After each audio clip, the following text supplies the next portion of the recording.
ർക്കും കർത്താവായ യേശുക്രിസ്തുവിന്റെ ധന്യനാമത്തിൽ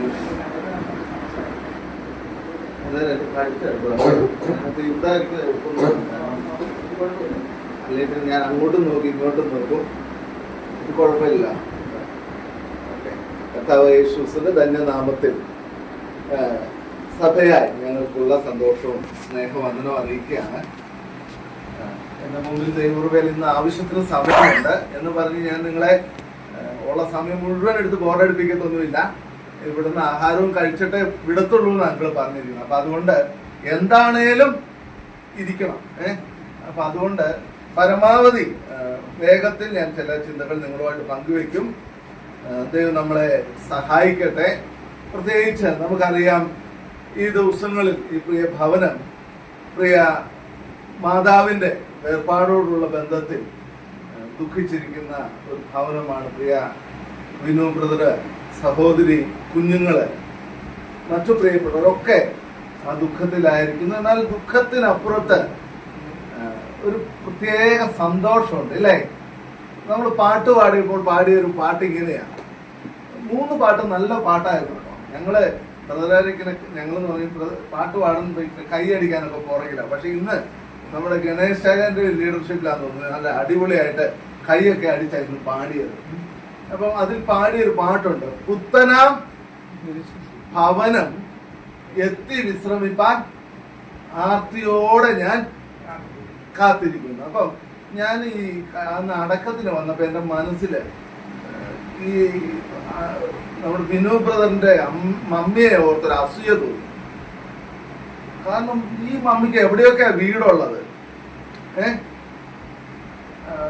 എവിടെയാ നിങ്ങളുടെ സ്ഥലം? ആലയാന്ന് തോന്നുന്നു, അല്ലേ? ആലയിൽ വീടുണ്ട്, നല്ല അടിപൊളി വീടും കുറെ വാഴയും, അടിപൊളി സ്ഥലം.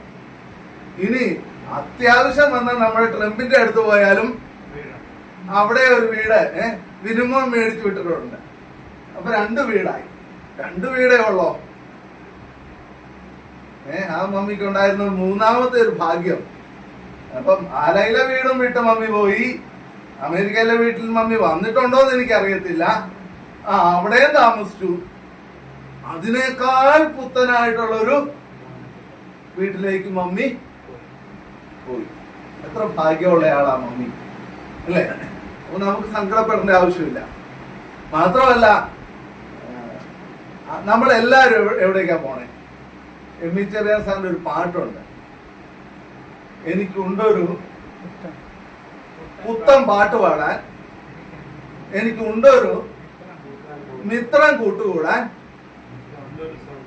എനിക്കുണ്ടൊരു സ്വന്തം നാട് പോകാൻ. പിന്നെ 4ാമത്തെ വരി, എനിക്കുണ്ടൊരു നല്ല വീട് പാർക്കാനായിട്ട്, താമസിക്കാൻ നല്ലൊരു വീടുണ്ട്. ഇതാ ദൈവമക്കൾക്കുള്ള വിഷമമുണ്ട്. വിഷമമില്ലാതിരിക്കും. ഇനി എത്ര ദിവസം കഴിഞ്ഞിട്ടാ കാണുന്നേ? കർത്താവ് വരണായിരിക്കും ചിലപ്പോ കാണാൻ. എന്നാ വരുന്നതെന്ന് അറിയത്തില്ല. ഒരു കാര്യമുണ്ട്, അന്നത്തെ മമ്മിയല്ല ഇനി കാണാൻ പോകുന്നത്. എന്തിനാണെന്നറിയാവോ? കർത്താവ്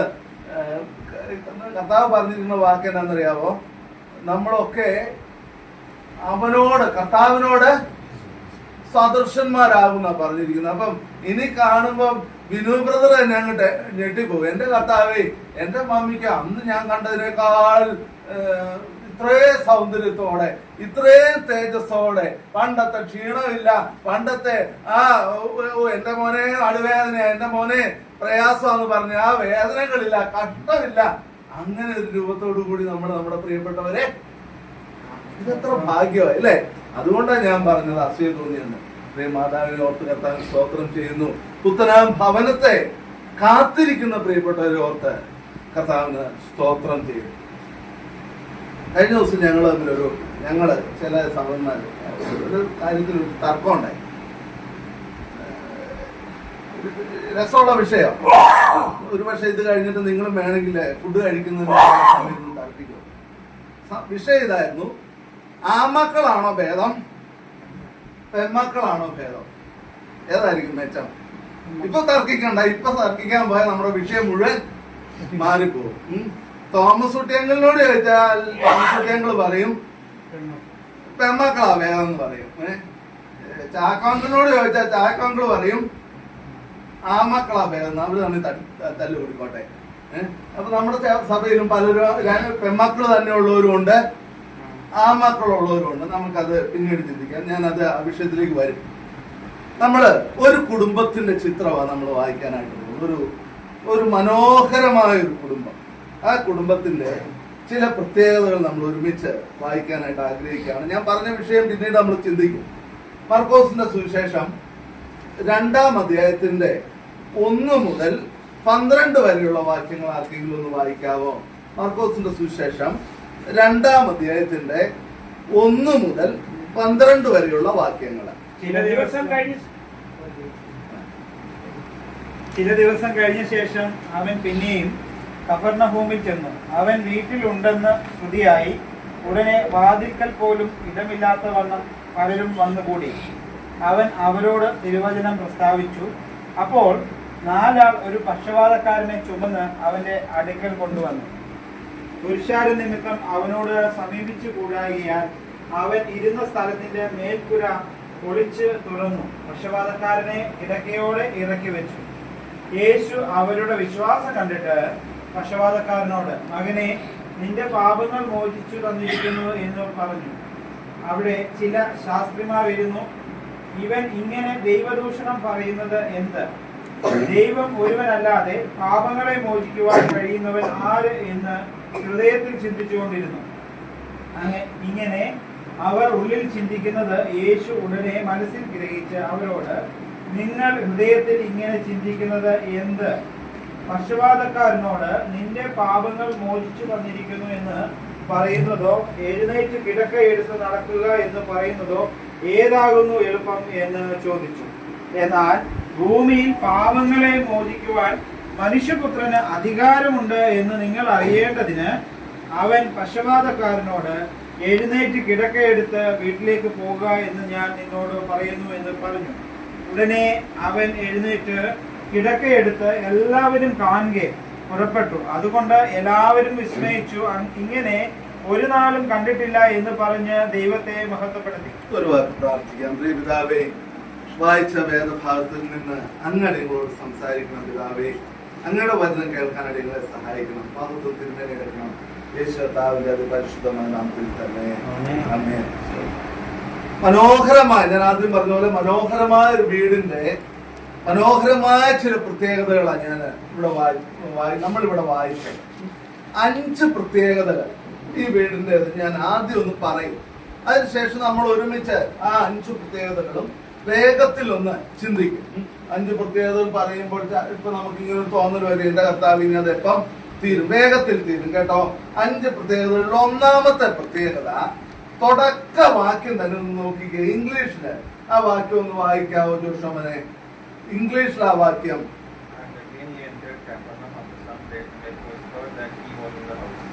It was heard that he was in the house.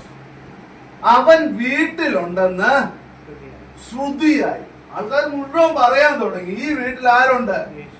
യേശു ഉണ്ട്. ഏത് വീട്ടിലത്? ആ, പ്രദീപ് ബ്രദർ പെട്ടെന്ന് പറഞ്ഞു. നമ്മുടെ 1-ാമത്തെ പോപ്പായിട്ടുള്ള പത്രോസിന്റെ വീട്ടിൽ നമ്മൾ അങ്ങനെ പറയുന്നത്. അതുകൊണ്ട് ഞാൻ ആ വാക്ക് പറഞ്ഞു. അപ്പം പത്രോസ് ലീഹയുടെ വീടായിരുന്നു അതെന്നാ പറഞ്ഞു, കഫർന്നഹൂമിലുള്ള ഈ വീട്. അപ്പൊ ഈ വീട് ഒരു വലിയ വീടൊന്നും അല്ലായിരുന്നു. നമുക്കറിയാം, ഒരു മുക്കുവ പണിയാണല്ലോ, ജോലിയായിരുന്നല്ലോ ചെയ്തുകൊണ്ടിരുന്നത്. മുക്കുവ കുടുംബത്തിൽപ്പെട്ട ഈ പത്രോസിന്റെ വീട്ടിൽ വലിയ സൗകര്യമൊന്നും ഇല്ലെങ്കിലും ഈ വീടിനെ കുറിച്ച് വലിയൊരു പബ്ലിസിറ്റി ആ ദേശത്തുണ്ടാകാനായിട്ട് ഇടയായി. ആ വീടിനെ കുറിച്ചുള്ള പബ്ലിസിറ്റി എന്താ? മറ്റുള്ള വീട് പോലെയല്ല, ആ വീട്ടിൽ യേശുണ്ട്. അപ്പം നമുക്ക് വേണം ഇങ്ങനെ പറയാം, ഈ വീട് ഒരു സാക്ഷ്യമുള്ള ഭവനമായിരുന്നു. അപ്പൊ 1-ാമത്തെ പോയിന്റ് സാക്ഷ്യമുള്ള ഭവനം. ഇനി 2-ാമത്തെ പോയിന്റ് ഞാൻ പറയാനായിട്ട് ആഗ്രഹിക്കുന്നത്, 2-ാം വാക്യം നോക്കി. അവൻ അവരോട് തിരുവചനം പ്രസ്താവിച്ചു. ഇഷ്ടംപോലെ ആൾക്കാർ വന്നിട്ടുണ്ട്, സാക്ഷ്യമുള്ളത് കൊണ്ടാണ് വീട്ടിലെ ആള് വരുന്നത്. 2-ാമത്തെ പ്രത്യേകത, ഇവിടെ വന്നപ്പോ തുടങ്ങി സുവിശേഷം കേൾക്കാൻ തുടങ്ങി. വന്നിട്ട് നാട്ടുകാരെ ഒന്നല്ല പറയുന്നേ, ഇവിടെ വന്നപ്പോൾ അത് ഇപ്പൊ ആദ്യത്തെ സുവിശേഷ പ്രസംഗം നമുക്ക് ഇവിടെ ആരാന്ന് നമുക്ക് മനസ്സിലാക്കാനും സാധിക്കും. ആരാ? കർത്താവായ യേശു. ഈ വീട്ടിൽ വന്നവരോട് വന്നപ്പോ തുടങ്ങി സുവിശേഷ പ്രസംഗം. കർത്താവ് ആദ്യം തുടങ്ങിയത് സുവിശേഷം പ്രസംഗിച്ചു. അപ്പൊ സാക്ഷ്യമുള്ള ഭവനമാണത്, സുവിശേഷമുള്ള ഭവനമാണ്. മൂന്നാമത്തെ പ്രത്യേകത, അപ്പൊ സുവിശേഷത്തിന്റെ ഭാഗമാട്ടോ ഈ പാപം മോചിച്ചു തരിക, ഇങ്ങനെയൊക്കെയുള്ള കാര്യങ്ങൾ. മൂന്നാമത്തെ പ്രത്യേകത അവിടെ നമ്മൾ വായിക്കുന്നത് പാപം മാത്രമല്ല മോചിച്ചെന്ന്. അദ്ദേഹം ആരായിരുന്നു? പക്ഷപാതക്കാരനാണ്. എഴുന്നേറ്റ് നടക്കാൻ വയ്യാത്തതുകൊണ്ട് നമ്മളവിടെ കാണുന്നത് ആൾക്കാർ ചുമന്നുകൊണ്ടാ ഇദ്ദേഹത്തെ കൊണ്ടുവന്നത്. 4 ആൾ ചുമന്നുകൊണ്ടാ വന്നത്. അപ്പം നമുക്ക് അവിടെ പറയാനായിട്ട് സാധിക്കും സൗഖ്യമുള്ള ഭവനമാണ്. ഞാൻ ഒരു പോയിന്റ് വിട്ടുപോയെ, ഞാൻ അത് ഡയറി എടുത്തേ. അപ്പൊ ഒന്ന് സാക്ഷ്യമുള്ള ഭവനമായിരുന്നു, രണ്ടാമത്തെ പോയിന്റ് അല്ല, മൂന്നാമത്തെ പോയിന്റ് സുവിശേഷമുള്ള ഭവനമായിരുന്നു, നാലാമത്തെ പോയിന്റ് സൗഖ്യമുള്ള ഭവനമായിരുന്നു, അഞ്ചാമത്തെ പോയിന്റ് എന്ന് പറയാനായിട്ട് ആഗ്രഹിക്കുന്നത് സന്തോഷമുള്ള. അവസാന പോയിന്റ് നോക്കിക്കേ, അവിടെ വായിക്കുന്നത് 12-ാം വാക്യം, ഇങ്ങനെ ഒരു നാളും കണ്ടിട്ടില്ല എന്ന് പറഞ്ഞു. എല്ലാവരും വിസ്മയിച്ചു, ദൈവത്തിന്റെ പ്രവൃത്തിയില് വിസ്മയിച്ചു. ഇങ്ങനെ ഒരു നാളും കണ്ടിട്ടില്ല എന്ന് പറഞ്ഞു ദൈവത്തെ മഹത്വപ്പെടുത്തി. അപ്പൊ ഒരു രോഗത്തിന്റെ അവസ്ഥയൊക്കെ മാറി അവിടെ എന്തുണ്ടാകാൻ തുടങ്ങി? സന്തോഷത്തിന്റെ അവസ്ഥ ഉണ്ടാകുന്നത്. അപ്പൊ രണ്ടാമത്തെ പോയിന്റ് ഞാൻ പറഞ്ഞില്ല. രണ്ടാമത്തെ പോയിന്റ് ഞാൻ 2-ാം വാക്യത്തിൽ നമ്മൾ വായിക്കുന്നത് ഇങ്ങനെയാണ്, ഉടനെ വാതിക്കൽ പോലും ഇടമില്ലാതെ വണ്ണം പലരും വന്നുകൂടി. അപ്പൊ ആര് വന്നാലും, വരുന്നവരാരൊക്കെയാ? രോഗികളായിരിക്കും, പല രീതിയിൽ പ്രയാസപ്പെടുന്നവരായിരിക്കും. പക്ഷേ കർത്താവ് ആ വീട്ടിലുണ്ടായിരുന്നത് കൊണ്ട് ആ വീട്ടിലേക്ക് എല്ലാവർക്കും കടന്നു വരാൻ അനുവാദം ഉണ്ടായിരുന്നു. ആ വീട്ടിലേക്ക് എല്ലാവരും കടന്നു വന്നു. വാദിക്കെ പോലും ഒന്ന് നോക്കിക്കേ വീട്ടിലെ അവസ്ഥ എന്നാണ്. ഒന്ന് പുറത്തിറങ്ങാൻ പറ്റുന്നില്ല. അങ്ങനെ ഒരു വീട്ടിൽ ഇത്രയും തിരക്കൊക്കെ ആണെങ്കിലുള്ള അവസ്ഥ ചിലപ്പം വീട്ടുകാരൊക്കെ ആകെ ടെൻഷൻ അടിക്കും ഇല്ലേ? പക്ഷെ ഒന്നും ഒരു കുഴപ്പമില്ല, അവർക്ക് സന്തോഷമുള്ളൂ. കർത്താവ് വീട്ടിലുണ്ട്, ഈ കർത്താവ് ഉണ്ടെന്നുള്ള ആൾക്കാർ അറിയാൻ തുടങ്ങി. അതുകൊണ്ട് ആൾക്കാർ മുഴുവൻ വരാൻ തുടങ്ങി. വന്ന് വീട്ടിന്റെ വാതിക്ക സ്ഥലം ഇല്ലാതായപ്പോ എന്ത് ചെയ്തു എന്നാ നമ്മൾ വായിക്കുന്നത്? പത്രോസിന്റെ വീടായിരിക്കുമല്ലോ. 4 പേര് ഒരു പുള്ളിക്കാരനെ ചുമന്നുകൊണ്ട് വരുമ്പോ വീട്ടിൽ കൂടെ കയറാൻ പറ്റത്തില്ല, വാതിക്കെ കൂടെ കയറാൻ പറ്റത്തില്ല. പിന്നെ അടുത്ത മാർഗം എന്താ? മിക്കവാറും പത്രോസ് പുറത്തിറങ്ങിയിരിക്കേണ്ട അവസ്ഥ വന്നു കാണും. അപ്പൊ പത്രോസിന്റെ അടുത്ത് വന്ന് ചോദിച്ചാണ്, അച്ഛാ എന്താ ചെയ്യുക? ഇപ്പൊ വീട്ടിലേക്ക് കയറാൻ ഒരു മാർഗവും ഇല്ല. അപ്പൊ പത്രോസ് അടുത്തൊരു മാർഗം പറഞ്ഞു കൊടുത്തു. നമ്മൾ അവിടെ വായിക്കുന്നുണ്ട്. അത് അവൻ ഇരുന്ന സ്ഥലത്തിന്റെ മേൽപ്പുര പൊളിച്ചു എന്ന് പറഞ്ഞ ആകെ ഒരു ഇത്തിരിയുള്ള വീടാ, അതിന്റെ മേൽപ്പുരയും കൂടെ പൊളിക്കാൻ ചിന്തിക്കണം. അപ്പൊ അതിന് ഞാൻ ആ വാക്കൊരു പദം ഉപയോഗിക്കാൻ ആഗ്രഹിച്ചത് സമർപ്പണമുള്ള ഭവനമായിരുന്നു. അപ്പൊ 5 കാര്യം ഞാൻ ഈ ഭവനത്തെ കുറിച്ച് പറഞ്ഞു. ഇനി ഞാൻ ഇതിനെക്കുറിച്ച് അധികം വിശദീകരിക്കത്തില്ല. 1, ഇതൊരു സാക്ഷ്യമുള്ള ഭവനമായിരുന്നു. 2, സമർപ്പണമുള്ള ഒരു ഭവനമായിരുന്നു. 3, സുവിശേഷമുള്ള ഭവനമായിരുന്നു. 4, സൗഖ്യമുള്ള ഭവനമായിരുന്നു. 5, സന്തോഷമുള്ള ഭവനമായിരുന്നു. പ്രിയമുള്ളവരെ, ഈ ലോകത്തിൽ ഒരു വീടുണ്ടായാലും 2 വീടുണ്ടായാലും ഒരുപാട് വീടുണ്ടായാലും വീട് അനുഗ്രഹിക്കപ്പെടുന്നത് ആ വീട് ഈ 5 കാര്യങ്ങളുമുള്ള ഭവനമായി തീർന്നാൽ അത് അനുഗ്രഹമുള്ള ഭവനമായി തീരും. ഞാൻ പ്രിയ തോംസുട്ടി അങ്കിളിനെ കുറിച്ച് പറയുമ്പോൾ അങ്കിള് ഭയങ്കര ഫോൺ അഡിക്റ്റ് ആണ്, മൊബൈൽ ഫോൺ. കാരണം എപ്പോ നോക്കിയാലും അങ്കിളിന്റെ കയ്യിൽ ഫോണുണ്ട്. ഒരു ഫോണൊന്നും അല്ല ഉള്ളൂ, 2 ഫോണുണ്ട്. ഇവിടെ ന്യൂജൻ പിള്ളേരെക്കാളും എനിക്ക് തോന്നുന്നു കൂടുതൽ ഈ ഫോൺ ഉപയോഗിക്കുന്ന ആൾ. ഇപ്പോഴും നോക്കി, ചുമ്മാ ഞാൻ പറയുന്നതല്ല, ഇപ്പോഴും ഫോൺ വെച്ചോണ്ടാ അങ്കിൾ ഇരിക്കുന്നത്. പക്ഷെ ഞാൻ അതില് സന്തോഷം തോന്നിയൊരു കാര്യം, മറ്റുള്ള ഒരുപാട് കേവന്മാരുടെ ഈ ഫോൺ ഉണ്ടെങ്കിലും ഈ ഫോൺ കൊണ്ട് ദൈവത്തിന് ഒരു പ്രയോജനം ഇന്ന് വരെ ഉണ്ടായിട്ടില്ല. പക്ഷേ അങ്കിളുടെ ഫോണിന് ഒരു വലിയ പ്രത്യേകത, ഒരു ഗുണമുള്ളത്, ഈ 2 ഫോണും ഞങ്ങൾക്ക് ഒത്തിരി പ്രയോജനമാണ്. ഞങ്ങൾക്കെന്ന് പറഞ്ഞാല് സഹോദരന്മാർക്കും പ്രയോജനമാണ്, കർത്താവിനും പ്രയോജനം. എങ്ങനെയാണെന്ന് നിങ്ങൾക്ക് ഞാൻ വിശദീകരിച്ച് തരേണ്ട ആവശ്യമില്ല. എങ്ങനെയാ കിട്ടുന്ന സമയം മുഴുവൻ, ഞാൻ അതുകൊണ്ടാണ് പറയുന്നത് ഫോൺ അഡിക്റ്റ് ആണെന്ന് പറഞ്ഞത്. കിട്ടുന്ന സമയം മുഴുവൻ ഇവിടെ ഇനി ഇടയ്ക്ക് ഞങ്ങൾ വന്നാലും ഒരു പ്രശ്നമുണ്ട് കേട്ടോ. ഞങ്ങൾ കുറച്ചു നേരമൊക്കെ വലിയ സന്തോഷത്തോടെ വർത്താനം പറഞ്ഞുകൊണ്ടൊക്കെ ഇരിക്കും. അതിനുശേഷം ഈ വരുന്ന സഹോദരന്മാരെ കൊണ്ട് പാട്ട് പാടിക്കുക, ഇതാ ഈ ആന്റിയുടെ അങ്കിളിന്റെ പരിപാടി.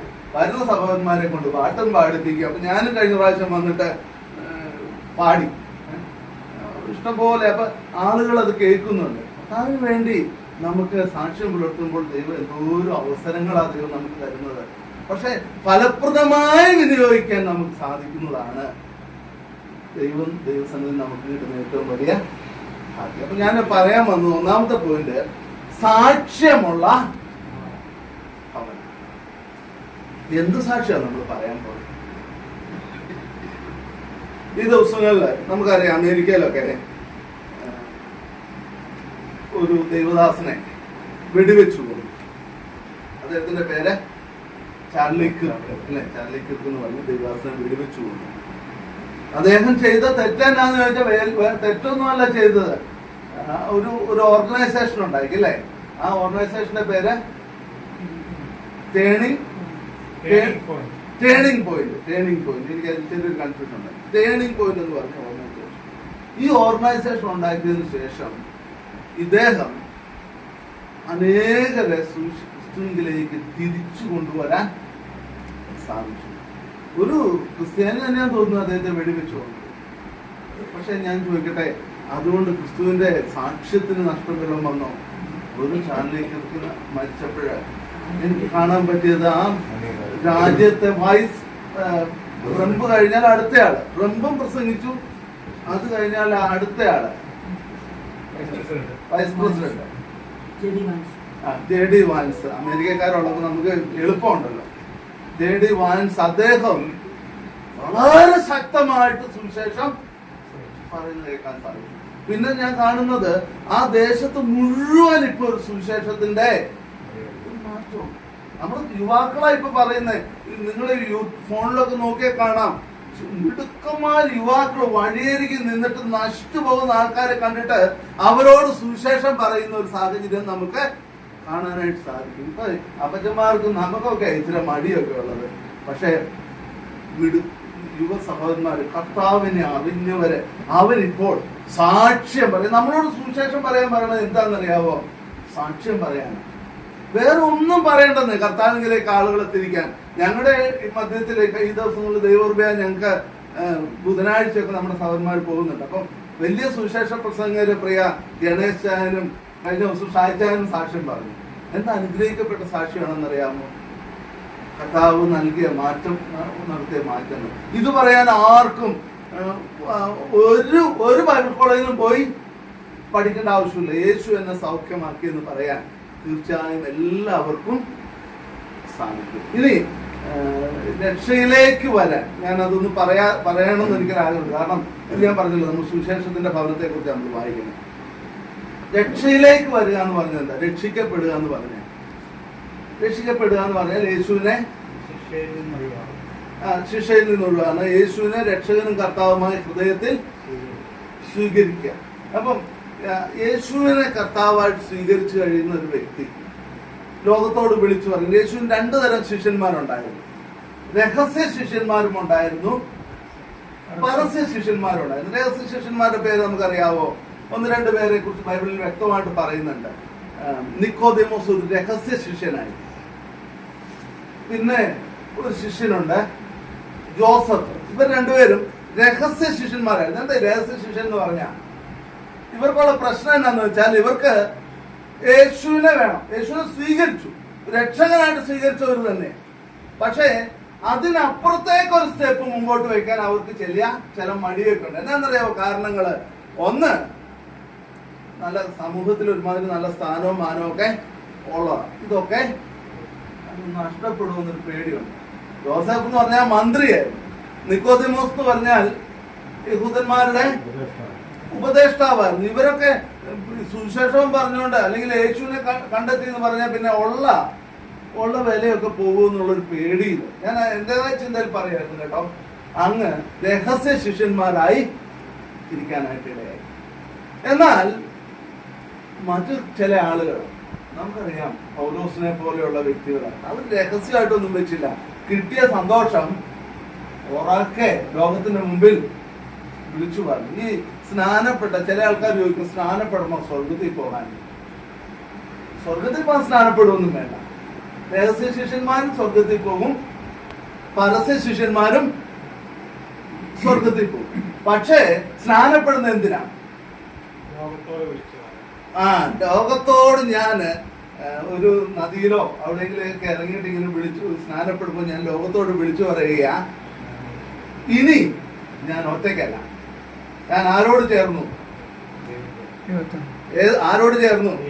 പ്രിയമുള്ളവരെ, ഒരു സഭയോടോ അല്ലെങ്കിൽ ഈ ലോകത്തുള്ള ഒരു പുസ്തകത്തോടെ ചെയ്താലല്ല നമ്മൾ സ്നാനപ്പെടുന്നത്. സ്നാനപ്പെടുന്നവരോട് ഞാൻ പറഞ്ഞു, കഴിഞ്ഞ ദിവസം ക്ലാസ് ഉണ്ടായി, അതുകൊണ്ട് ഞാൻ ഈ വിഷയം കൂടെ യാദൃശ്യമായിട്ട് മുമ്പോട്ട് വന്നു.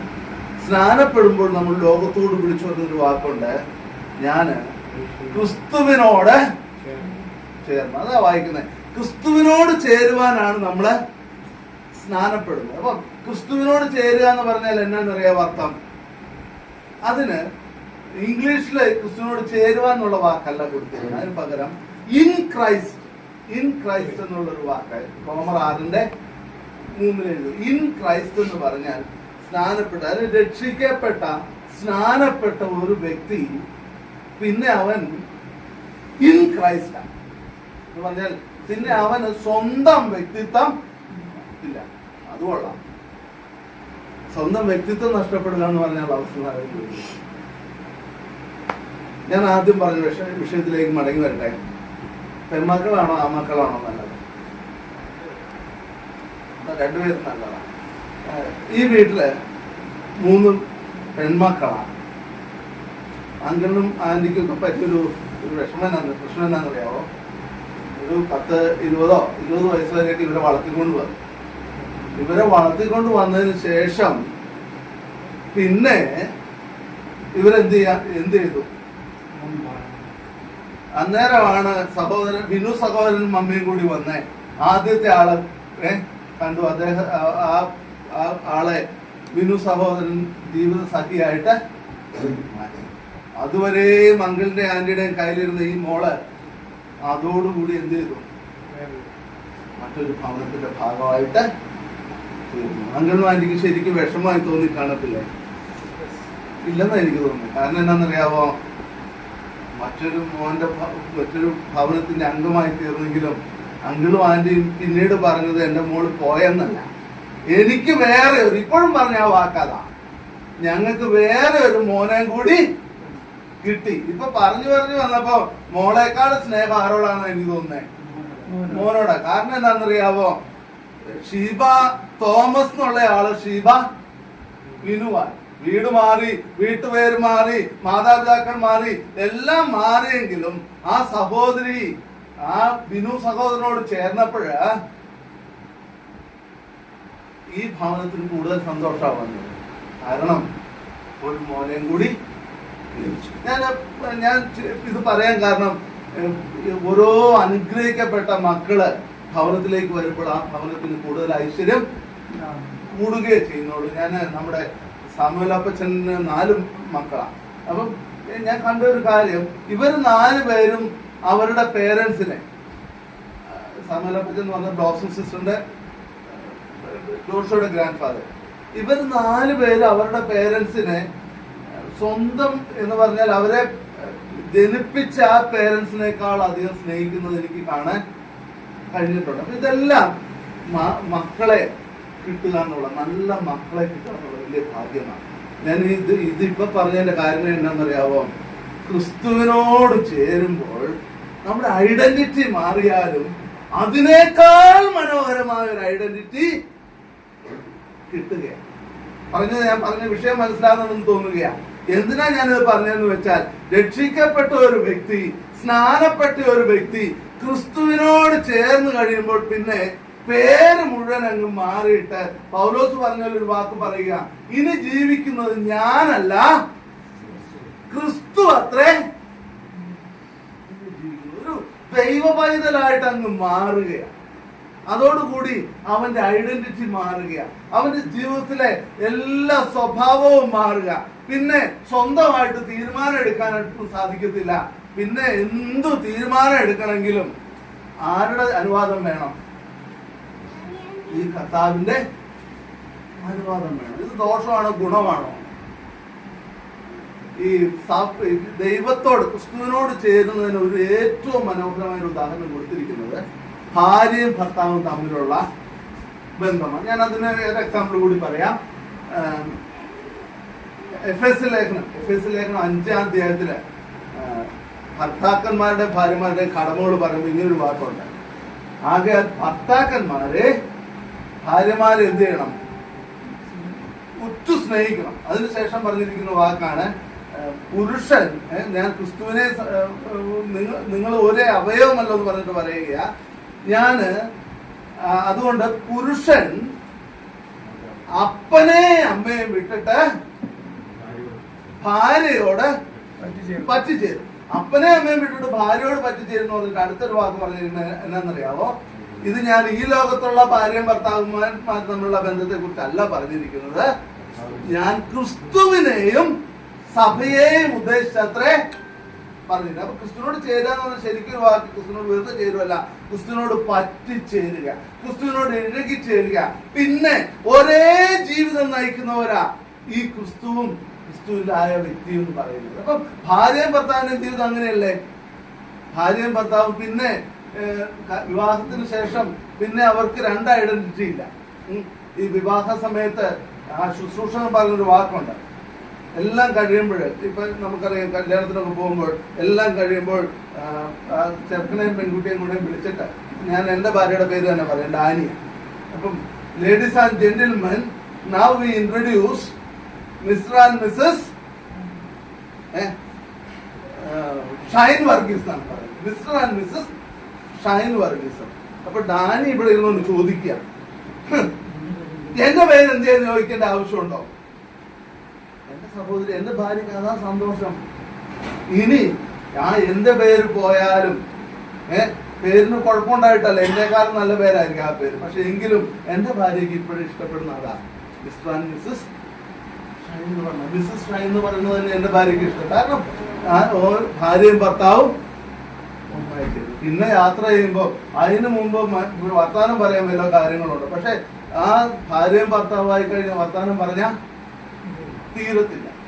ഇനി വർത്താനം പറഞ്ഞില്ലെങ്കിലോ, പക്ഷേ ഇവിടെ ഇരിക്കുന്ന കൂടുതൽ പേര്, 1-2 പേരെ വിവാഹം കഴിക്കാത്തുള്ളൂ, കൂടുതൽ പേര് വിവാഹം കഴിച്ചവരാ. ഇനി വർത്താനം പറഞ്ഞില്ലെങ്കിലും യാത്ര ചെയ്തുകൊണ്ടിരിക്കുമ്പോൾ രണ്ടുപേരുടെ മനസ്സ് സംസാരിക്കുന്നത് ഒന്ന് തന്നെ. ഞങ്ങൾ അനുഭവിച്ചിട്ടുള്ളതാണ്. മിണ്ടാതെ ഇങ്ങനെ ഇരിക്കും. കുറെ കഴിയുമ്പോൾ നോക്കുമ്പോൾ ഒരാൾ എന്തെങ്കിലും പറയുമ്പോൾ നോക്കുമ്പോൾ രണ്ടുപേര് ചിന്തിച്ചുകൊണ്ടിരുന്നത് ഒന്ന് തന്നെയാണ്. ഇതെങ്ങനെയാ സംഭവിച്ചത്? ക്രിസ്തുവിനോട് ചേരുക സഭ ചെയ്യുന്ന പോലെ, അല്ലെ നമ്മള് ഒരു ഒന്നായിട്ട് തീരുന്ന പോലെ. ഇതാ ദൈവ പൈതലിന്റെ ജീവിതം എന്ന് പറയുന്നത്, ക്രിസ്തുവിനോട് ചേരുക. ഇത്ര ഞാൻ പറഞ്ഞത്. ഒന്നാമത്തെ പോയിന്റ് ഞാൻ കഴിഞ്ഞു. ഏതാ? നമ്മുടെ ജീവിതം എങ്ങനെയുള്ള ആയിരിക്കണം? സാക്ഷ്യമുള്ള ജീവിതമായിരുന്നു. രണ്ടാമത്തെ പോയിന്റ് ഞാൻ പറഞ്ഞില്ല. മൂന്നാമത്തെ പോയിന്റ് ഞാൻ പറഞ്ഞു, സുവിശേഷമുള്ള ജീവിതമായിരുന്നു. സുവിശേഷം പറയുന്നതായിരുന്നു. സമർപ്പണമുള്ള ഒരു ജീവിതമായിരിക്കണം ദൈവപൈതലിന്റെ ജീവിതം, അല്ലെങ്കിൽ ഒരു കുടുംബം എന്ന് പറഞ്ഞ കർത്താവിന് വേണ്ടി എന്തു ചെയ്യാനും ഒരു മടിയില്ലാത്ത. ഈ പത്രോസിന്റെ ജീവിതത്തില് പത്രോസ് തന്റെ ആ കൊച്ചു വീട് ആർക്ക് വേണ്ടി വിട്ടുകൊടുത്തു? കർത്താവിന് വേണ്ടി വിട്ടുകൊടുത്തു. വീടിന്റെ മേൽക്കൂര, അനേക വീടുകളുടെ മേൽക്കൂര അങ്ങ് പൊളിഞ്ഞാൽ തന്നെ, പാരമ്പര്യത്തിന്റെ മേൽക്കൂര പൊളിഞ്ഞാൽ തന്നെ, മറ്റുള്ള പലതിന്റെയും മേൽക്കൂര പൊളിഞ്ഞ്, എന്റെ കർത്താവേ അങ്ങേക്ക് വേണ്ടി എന്തെല്ലാം തകർക്കണോ അതിനെല്ലാം ഞാൻ ഒരുക്കമാണെന്ന് പറയുമ്പോൾ കർത്താവ് നമ്മളെ എടുത്ത് ഉപയോഗിക്കാനായിട്ട് തുടങ്ങും. സമർപ്പണവും. പത്രോസ് തന്റെ വീട് യേശുവിനായിട്ട് വിട്ടുകൊടുത്തു. ഞാൻ ഇച്ചിരോട് ചേർത്ത് പറയുക, ഈ തിരക്കൊക്കെ കണ്ടപ്പോൾ മിക്കവാറും പത്രോസ് ഒരു കാര്യം ചെയ്തു കാണും. വീടിന്റെ താക്കോൽ എടുത്തിട്ട് കർത്താവിനോട് പറഞ്ഞു, ഇനി ഞാൻ മരത്തോട്ട് വന്നിരുന്നോളാം, ഈ വീട് ഞാൻ എന്ത് ചെയ്യുക, അങ്ങനെയൊക്കെയായിട്ട് സമർപ്പിക്കുക. യേശുവിനെ രക്ഷകനും കർത്താവ് സ്വീകരിക്കുന്നവരും ചെയ്യുന്ന കാര്യം അത് തന്നെയാണ് കേട്ടോ. കർത്താവ് പറഞ്ഞൊരു വാക്കുണ്ട്, കാണുമ്പോൾ ഞാൻ വാതിക്കൽ നിന്ന് മുട്ടുന്നു, ആരെങ്കിലും എന്റെ ശബ്ദം കേട്ട് വാതിൽ തുറന്നാൽ അവൻ എന്നോടും ഞാൻ അവനോടും കൂടെ അത്താഴം കഴിക്കും. അപ്പൊ നമ്മുടെ ഹൃദയത്തിന്റെ വാതിക്കൽ കർത്താവ് മുട്ടിക്കൊണ്ടിരിക്കുക. എന്തിനു വേണ്ടിയാണെന്നറിയാവോ? നമ്മുടെ ഹൃദയത്തിലേക്ക് കർത്താവിന് കടന്നു വരണം. അപ്പൊ ഹൃദയത്തിലേക്ക് കർത്താവ് കടന്നു വന്നാൽ കർത്താവിന്റെ ഹൃദയത്തിലെ സ്ഥാനം എവിടെയായിരിക്കും? നമ്മുടെ വീടുമായിട്ട് നമുക്ക് ചേർത്ത് തന്നെ ചിന്തിച്ചാൽ മതി. ഇപ്പൊ ഒരാള് വാതിക്കൽ നിന്ന് മുട്ടുക, വീട്ടിലേക്ക് കടന്നു വരാൻ പറഞ്ഞുകൊണ്ട് മുട്ടുക, മുട്ടി വാതിലുണ്ട്, ബാ അകത്തേക്ക് ഇരിക്കാന്ന് പറഞ്ഞാൽ ആ സ്ഥാനം എവിടെ വരെ ആയിരിക്കും? ഞങ്ങളൊക്കെ ഇങ്ങനെ കാണിക്കുന്നു, ഇവിടെ വരെ. ഇതിനപ്പുറത്തേക്ക് ഒരു പടി പോണെങ്കിൽ എന്ത് ചെയ്യണം? അനുവാദം വേണം, വേണ്ടേ? വെറുതെ കയറി പോകാൻ പറ്റത്തില്ല. അങ്ങോട്ട് നമ്മളൊക്കെ തന്നെ ചിന്തിക്കുന്നു, എന്നാ മനുഷ്യനാ വന്നിട്ട് ഇവിടെയല്ല ഇരിക്കുന്ന, പിന്നെ അടുക്കളയിലേക്ക് വരെ വരിക എന്ന് പറയും. അത് ആരും ചെയ്യത്തില്ല. പക്ഷെ കർത്താവ് വാതിൽ മുട്ടുന്നത് എന്തിനു വേണ്ടിയാണെന്നറിയാമോ? ഈ താക്കോൽ മേടിക്കാൻ. ഇനി ഈ വീടിന്റെ ഉടമസ്ഥൻ നീയല്ല, ഞാനാ ഈ വീടിന്റെ ഉടമസ്ഥൻ എന്ന് പറയാൻ വേണ്ടിയാ. നമ്മുടെ ജീവിതത്തില് നമ്മുടെ പൂർണ്ണ നിയന്ത്രണം ഏറ്റെടുക്കാൻ വേണ്ടിയ കർത്താവ് നമ്മുടെ ജീവിതത്തിന്റെ വാതിൽ വിട്ടുകൊടുത്താലോ പ്രശ്നമാകുമോ? ഒരു പ്രശ്നമില്ല. അർഹതപ്പെട്ട കാര്യത്തില. പിന്നെ ദൈവവചന പ്രകാരം ആ ജീവിതത്തിലേക്ക് ക്രിസ്തു വന്നാൽ പിന്നെ ഷൈന്റെ വീടെന്ന് പറയാൻ പറ്റത്തില്ല, തോമസ് കുട്ടി സഹോദരന്റെ വീടെന്ന് പറയാൻ പറ്റത്തില്ല. പിന്നെ പറയുന്നത് ഇതൊരു ക്രിസ്തുവിന്റെ ഭവനം. നമ്മളൊക്കെ ആരാ? കർത്താവിന്റെ വീട്ടിലെ എത്ര അനുഗ്രഹമാണെന്ന് നോക്കിക്കുക ആ വീട്. അപ്പൊ പത്രോസ് എന്ത് ചെയ്ത് കാണും? താക്കോലെടുത്ത് കർത്താവിന് കൊടുത്തിട്ട് മാറി നിന്ന് കാണും. കർത്താവ് ആ താക്കോൽ, കർത്താവ് കൈവിടെ നന്ദി കാണിക്കാത്തവർ തെറ്റുകൊന്നുമില്ല. പത്രോസിനോട് ചില നാളുകൾക്ക് ശേഷം കർത്താവ് തിരിച്ചൊരു വാക്ക് പറഞ്ഞു, പത്രോസേ, നീ നിന്റെ കൊച്ചു വീടിന്റെ താക്കോല് എനിക്ക് തന്നില്ലേ? സ്വർഗരാജ്യത്തിന്റെ താക്കോല് ഞാൻ നിനക്ക്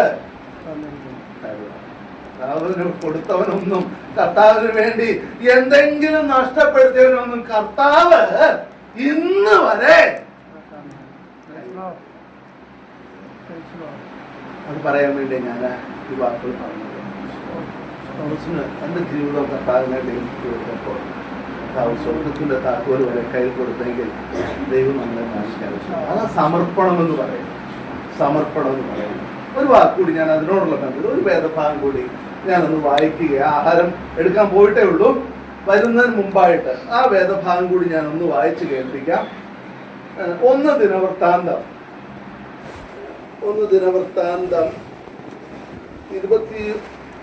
29 അധ്യായം. 1 ദിനവൃത്താന്തം 29 അധ്യായം. ഈ 1 ദിനവൃത്താന്തം 29 അധ്യായം എന്താന്ന് വെച്ചാൽ, ദാവീദിനോട് ദൈവം പറഞ്ഞു, ദൈവാലയം പണിയുന്ന കാര്യമാണ്. ദാവീദിനോട് ദൈവം പറഞ്ഞു, നിന്നെ കൊണ്ട് ഞാൻ ദൈവാലയം പണിയിപ്പിക്കത്തില്ല. ദാവീദിന്റെ വലിയൊരു ആഗ്രഹമായിരുന്നു, എന്നാന്നറിയാവോ? ദൈവാലയം പണിയണം. ദാവീദിനോട് പറഞ്ഞു, നിന്നെ കൊണ്ട് ഞാൻ ദൈവാലയം പണിയിപ്പിക്കത്തില്ല, പകരം ഞാൻ നിന്റെ മോനെയാണ് ആ ശുശ്രൂഷയ്ക്ക് ഏൽപ്പിക്കുന്നതെന്ന് പറഞ്ഞു. അപ്പം ദാവീദ് ഇത് കേട്ടപ്പോൾ, നമ്മളൊക്കെ ആണെങ്കിൽ എന്ത് ചെയ്തേനെ? ഭയങ്കര നിരാശയായിരുന്നു. എന്റെ ജീവിതത്തിലെ വലിയൊരു ആഗ്രഹം നടന്നു, എന്നാലും കർത്താവ്, ഞാൻ ഇത്രേ ഓടിയിട്ടും കർത്താവ് എനിക്ക് ഈ ദൈവാലയം പണിയാനുള്ള ഭാഗ്യം തന്നില്ലോ എന്ന് പറയാം. പക്ഷെ ദാവീദ് പറഞ്ഞൊരു വാക്കുണ്ടല്ലോ, അതിനുശേഷം പറഞ്ഞ വാക്കിയത്, ഇത്രത്തോളം എന്നെ കൊണ്ടുവന്നിടാൻ ഞാനും എന്റെ കുടുംബവും ദാവീദിന് മനസ്സിലായി, എന്നെ കൊണ്ട് ദൈവാലയം പണിയിക്കാൻ ദൈവം അനുവദിച്ചില്ലെങ്കിലും എന്റെ തലമുറയ്ക്ക് കൊടുക്കുന്ന ഒരു അനുഗ്രഹമാണ് അവരെന്ത് ചെയ്യുന്നത്, ദൈവാലയം പണി. എല്ലാം ഒന്നും തോമസുടേങ്ങളിലെ കൊണ്ട് ദൈവം ചെയ്യിപ്പിക്കത്തില്ല. ചിലപ്പോൾ അടുത്ത തലമുറകളിലേക്കായിരിക്കും ആ അനുഗ്രഹം പറയുന്നത്. കുഞ്ഞമ്മയ്ക്ക് അതല്ലേ സന്തോഷം, മക്കള് ദൈവത്തിന് വേണ്ടി പ്രയോജനപ്പെടുന്നത് കാണുവാൻ. മക്കളുടെ തലമുറകളെ അങ്ങളും ആ സാക്ഷിയാണ് പറഞ്ഞത്. കൊച്ചുമക്കളുടെ എണ്ണം ഞാൻ വിട്ടുപോയി. അത്രയും പേരും കർത്താവിന് വേണ്ടി പ്രയോജനപ്പെട്ടാൽ എത്ര അനുഗ്രഹമാണ്. അവര് ചിലപ്പം അങ്കിള് ഇവിടെ യൂട്യൂബിൽ കൂടെ ആയിരിക്കും, നാളെ അവർ അതിനേക്കാളും വലിയ സ്വന്തമായിട്ട് ഒരു TV ചാനൽ തുടങ്ങാൻ ദൈവം ഭാഗ്യം കൊടുക്കണം. കർത്താവിന് വേണ്ടി അതുപോലെ പ്രയോജനപ്പെടാൻ ദൈവം മാനിക്കട്ടെ. അപ്പം ദാവീദ് ദൈവാലയം പണിതില്ല, പക്ഷെ ദൈവം ആരെ ശുശ്രൂഷ ഏൽപ്പിച്ചു? ശലോമോന് ദൈവാലയം പണിയുടെ ശുശ്രൂഷ മാത്രമല്ല ഏൽപ്പിച്ചത്, രാജ്യത്തിന്റെ സിംഹാസനവും ശലോമോനെ. ഇനി ഇതെല്ലാം ഏൽപ്പിച്ചിട്ടും ദാവീദ് ശലോമോനെ ഏൽപ്പിച്ച എന്ത് ഉത്തരവാദിത്വമാണെന്നറിയാവോ? ദൈവാലയം പണിയാനുള്ള ഉത്തരവാദിത്വം. ആ കാര്യമാണ് നമ്മൾ 29-ാം അധ്യായത്തില് നമ്മൾ വായിക്കുന്നത്. 29-ാം അധ്യായത്തിന്റെ 9-ാം വാക്യം മാത്രം നമുക്കൊന്ന് വായിച്ചു നോക്കാം. അങ്ങനെ ജനം മനഃപൂർവ്വമായി കൊടുത്തതുകൊണ്ട് അവർ സന്തോഷിച്ചു. ഏകാഗ്ര ഹൃദയത്തോടെ മനഃപൂർവ്വമായിട്ടായിരുന്നു അവർ യഹോവയ്ക്ക് കൊടുത്തത്. ദാവീദ് രാജാവും അത്യന്തം സന്തോഷിച്ചു. മതി, ഇത് മുഴുവൻ പെട്ടെന്ന് മനസ്സിലാകത്തില്ലെങ്കിൽ ഞാൻ ഒന്ന് പറയാം. ദൈവാലയം പണി ശലോമോൻ ഏൽപ്പിച്ചെങ്കിലും ദാവീദ് ഒരു കാര്യം ചെയ്തു. ശലോമോൻ ദൈവാലയം പണിയാനുള്ള എല്ലാ ക്രമീകരണങ്ങളും ആരാ ചെയ്തത്? ദാവീദാ ചെയ്തത്. എന്ന് പറഞ്ഞാൽ, എന്റെ മോനെ, നീ ദൈവാലയം പണിയണമെങ്കിൽ ഇന്ന മാതൃക വെച്ച് ചെയ്യണമെന്ന് പറഞ്ഞ് മനോഹരമായ ഒരു ദൈവാലയത്തിന്റെ മാതൃക ശലോമോന് കൊടുത്തത് ദാവീദാ. അതിനകത്ത് ഇന്ന സാധനത്തിന് ഇത്ര തൂക്കം പൊന്ന് വേണം, വെള്ളി വേണമെന്ന് പറഞ്ഞ് അത് പറയുക മാത്രമല്ല, അതിനുള്ള സ്വർണവും വെള്ളിയും എല്ലാ കാര്യവും ശേഖരിച്ചു കൊടുത്ത ആരാന്നറിയാമോ? ദാവീദാ. ഇനി ദൈവാലയം പണിയാൻ മാതൃക കൊടുത്തെന്ന് മാത്രമല്ല, സ്വർണവും വെള്ളിയും കൊടുത്തെന്ന് മാത്രമല്ല, അതിനുള്ള ആളുകളെ കണ്ടെടുത്തി കൊടുത്തത് ആരാന്നറിയാവോ? ഈ ദാവീദാ. അല്ല അപ്പന്മാരുടെ ഉത്തരവാദിത്വം. മക്കൾ കർത്താവിന് വേണ്ടി പ്രയോജനപ്പെടാൻ വേണ്ടിയുള്ള കാര്യങ്ങളൊക്കെ ചെയ്യുക. ഇനി ഒരു കാര്യം കൂടി പറയാൻ വേണ്ടി ഞാൻ ഈ വാക്യം വായിച്ചു ചെയ്തത്. ദാവീദ് ഇച്ചിരി പിശുക്കനൊക്കെ ആയിരുന്നു തോന്നുന്നു സമ്പാദിക്കുന്ന കാര്യത്തിൽ. ഒരു ഭണ്ഡാരം നിറയെ സ്വർണം വെള്ളിയൊക്കെ ദാവീദ് സമ്പാദിച്ചു വെച്ചു. ഇന്നത്തെ കാലത്ത് അപ്പന്മാരൊക്കെ അത് സമ്പാദിക്കുന്ന കാര്യത്തിൽ മിടുക്കന്മാരാണ്. ഒരു പാട്ടുണ്ട്, തിത്തിരികൾ അന്യമുട്ടയെ വിരിച്ചിടുന്ന പോലെ ലുബ്ധരായോ ഭൂധനങ്ങളെ ചേർത്ത് കൂട്ടിയിട്ടായോ വിരിഞ്ഞ് മാമോ കുട്ടികൾ വരുന്നൊക്കെ നമ്മൾ പാടാറുണ്ട്. ഇന്നും സമ്പാദിക്കും. ലക്ഷ്യം എന്നതാ? ഊണില്ലാതെ ഉറക്കമില്ലാതെ ഈ അപ്പന്മാരും അമ്മമാരും സമ്പാദിക്കുന്നതിന്റെ ലക്ഷ്യം എന്നാന്ന് വെച്ചാൽ, ആ പിള്ളേർക്ക് കൊടുക്കണമെന്നേ. അവര് വളർന്നു വരുമല്ലേ, അവർക്ക് എന്തെങ്കിലുമൊക്കെ ഉണ്ടാക്കി കൊടുക്കണം. ഇതാ. ഇനി ഈ ദാവീദ് ഇങ്ങനെയൊക്കെ സമ്പാദിച്ചു വെച്ചെങ്കിലും ഇദ്ദേഹം ചെയ്ത കാര്യം പിള്ളേർക്ക് കൊടുക്കുകയല്ല ചെയ്തത്. എന്താ ചെയ്തെന്നറിയാവോ? ഒന്നാം വാക്യം നമ്മൾ വായിച്ചതിന്റെ 2-ാം വാക്യം. യഹോവയായ ദൈവത്തിനത്രേ, എന്നാൽ ഞാൻ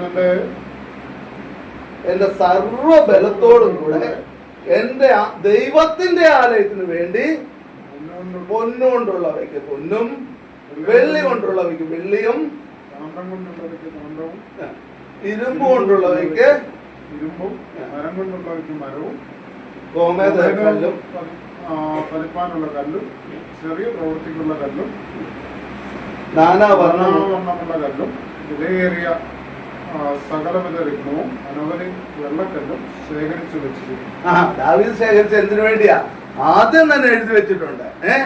മക്കൾക്ക് വേണ്ടിയല്ല, എന്റെ ദൈവത്തിന്റെ ആലയത്തിന് വേണ്ടി, എന്റെ സർവബലത്തോടും കൂടി ഞാൻ എന്റെ ദൈവത്തിന്റെ ആലയത്തിന് വേണ്ടി ശേഖരിച്ചു വെച്ചു. അടുത്ത വാക്യം കൂടി നോക്കാം. 3-ാം വാക്യം. എന്റെ ദൈവത്തിന്റെ ആലയത്തോട് എനിക്കുള്ള ഭക്ഷണ നിമിത്തം വിശുദ്ധ മന്ദിരത്തിന് വേണ്ടി ഞാൻ ശേഖരിച്ചതൊക്കെയും കൂടാതെ എൻ്റെ സ്വന്തം ഭണ്ഡാരത്തിലെ പൊന്നും വെള്ളിയും ഞാൻ എൻ്റെ ദൈവത്തിൻ്റെ ആലയത്തിനായി കൊടുത്തിരിക്കുന്നു. അപ്പം സ്വന്തം അലമാരി വെച്ചതും കർത്താവിന് കൊടുത്തു, പലരിൽ നിന്ന് കളക്ട് ചെയ്ത് വെച്ചതും കർത്താവിന് കൊടുത്തു. ശലോമോന് ദാവീദ് പിള്ളേർക്ക് എന്നാ കൊടുത്തേ? ഒന്നും കൊടുത്തില്ല. ഞാൻ പറഞ്ഞത് ദരിദ്രനായിട്ടല്ല, ഉള്ളതൊക്കെ കർത്താവിന് വേണ്ടി കൊടുത്തപ്പോൾ ശലോമോനെ കുറിച്ച് നമ്മൾ വായിക്കുന്നത് ദരിദ്രനാണെന്നല്ല വായിക്കുന്നത്. അത്രയും സമ്പത്തുള്ളവർ ആ കാലഘട്ടത്തിൽ ഒരുത്തനും ഇല്ലായിരുന്നു. കർത്താവിന് വേണ്ടി കൊടുക്കുന്നതിനൊന്നും കർത്താവ് കൈവിടത്തില്ല. ഈ ബിൽഗേറ്റ്സ് ഒരു കാര്യം പറഞ്ഞ് ഞാൻ ഓർക്കുന്നുണ്ട്. ബിൽഗേറ്റ്സ് കുറച്ച് നാൾ മുമ്പ് വരെ ലോകത്തിലെ നമ്പർ 1 സമ്പന്നനായിരുന്നു തോന്നുന്നു. പക്ഷേ ബിൽഗേറ്റ്സ് ഒരു കാര്യം പറഞ്ഞു, മരിക്കുമ്പോൾ ബിൽഗേറ്റ്സ് ആരായിട്ട് മരിക്കാൻ ആഗ്രഹിക്കുന്നില്ല, ലോകത്തിലെ നമ്പർ 1 സമ്പന്നനായിട്ട് മരിക്കാനായിട്ട് ആഗ്രഹിക്കുന്നില്ല. മരിക്കുമ്പോൾ ഞാൻ സാധാരണക്കാരനായ ബിൽഗേറ്റ്സ് ആയിട്ട് മരിക്കണം. അതിനുവേണ്ടി അദ്ദേഹം ചെയ്തതെന്നറിയാവോ? തൻ്റെ സമ്പത്തിൻ്റെ, ഞാനിതൊക്കെ പറയണത് എൻ്റെ കേട്ടറിവാട്ടോ, അത് വാസ്തവമാണെന്ന് അറിയില്ല, തൻ്റെ സമ്പത്തിൻ്റെ നല്ലൊരു പങ്കും സമൂഹത്തിന്റെ നന്മയ്ക്ക് വേണ്ടി. പ്രിയമുള്ളവരെ, സമ്പാദിക്കരുതെന്ന് ഞാൻ പറയുന്നില്ല, പക്ഷേ ഫസ്റ്റ് പ്രിഫറൻസ് ഉള്ളത് കൊണ്ട് കർത്താവിന് വേണ്ടി പരമാവധി. ദൈവം നിങ്ങളെ, ദൈവത്തെ മാനിക്കുന്നവരെ ആരും മാനിച്ചോളും? ദൈവം മാനിച്ചോളും. ദൈവം ആർക്കും കടക്കാരല്ല. നിങ്ങള് സുവിശേഷന്റെ മക്കളെ കല്യാണത്തിന് പോയ അല്ലേ പറഞ്ഞേ? അവിടെ ആരെങ്കിലും ദൈവം കൈവിട്ടോ? അതിൽ ദൈവത്തിന് വേണ്ടി പ്രയോജനപ്പെടുന്നവർക്ക് ഞാൻ കർത്താവിന് സ്തോത്രം. അത് മതി. കർത്താവിന് വേണ്ടി കൊടുത്ത ഒരു മക്കളെയും ഒരു പേരൻസിനെയും ദൈവം അനുഗ്രഹിക്കാറുണ്ട്. അവരുടെ തലമുറകളെ ദൈവം അനുഗ്രഹിക്കാറുണ്ട്. അപ്പം 5 പോയിന്റായിരുന്നു ഞാൻ പറയാൻ വന്നത്. സാക്ഷ്യമുള്ള കുടുംബം, സുവിശേഷം പറയുന്ന ഒരു കുടുംബം, സമർപ്പണമുള്ള ഒരു കുടുംബം, പിന്നെ സൗഖ്യമുള്ള ഒരു കുടുംബം. വിശ്വാസത്തിലേക്ക് വന്ന സൗഖ്യം കിട്ടുമോ? അത് നമ്മുടെ ഗണേശനോട് ചോദിച്ചാൽ മതി.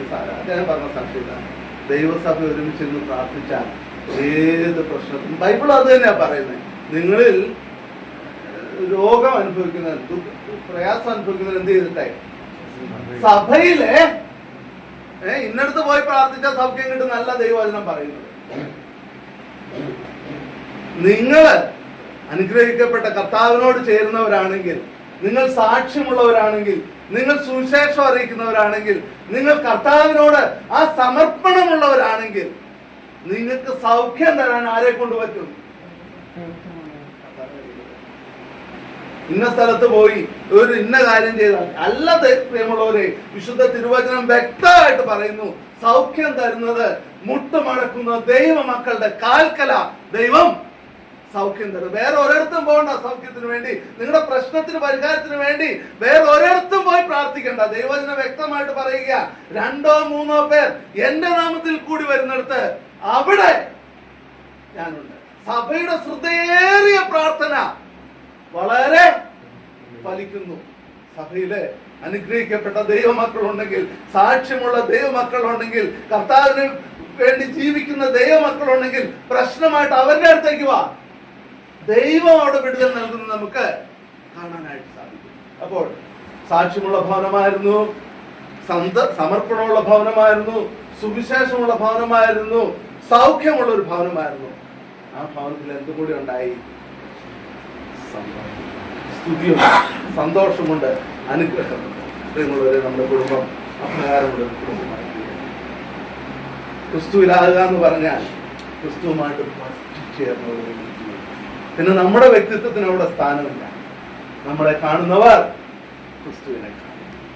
നമ്മള് ആ രീതിയിലുള്ള അനുഗ്രഹിക്കപ്പെട്ട ജീവിതം നൽകും. ഇനിയും ആരെങ്കിലും ഈ ക്രിസ്തുവുമായിട്ട് പറ്റിച്ചേരാനുണ്ടെങ്കിൽ, ഞാനിത് പറയുന്നത് സാഹചര്യത്തിന്റെ സമ്മർദ്ദത്തിൽ നമ്മൾ ചിലപ്പോൾ ഈ ക്രിസ്തുവിനെ അറിയാതെ പോയിട്ടുള്ളവരുണ്ടാകാം.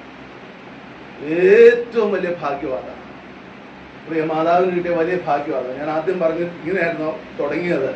മാതാവ് ഒരു ഭവനം ഒരുക്കിയിട്ടാണ് അല്ലെങ്കിൽ സന്തോഷത്തോടെ ഇവിടുന്ന് പോയി എനിക്കുണ്ടൊരു നല്ല വീട് പാർക്കാൻ നാം മാതാവിന് ധൈര്യത്തോടെ പോകാൻ പറ്റിയെങ്കിൽ നല്ല വീടിനെ ലക്ഷ്യം വെച്ചുകൊണ്ട് ജീവിക്കാൻ ദൈവം നമ്മളെ സഹായിക്കട്ടെ. ദൈവനാമം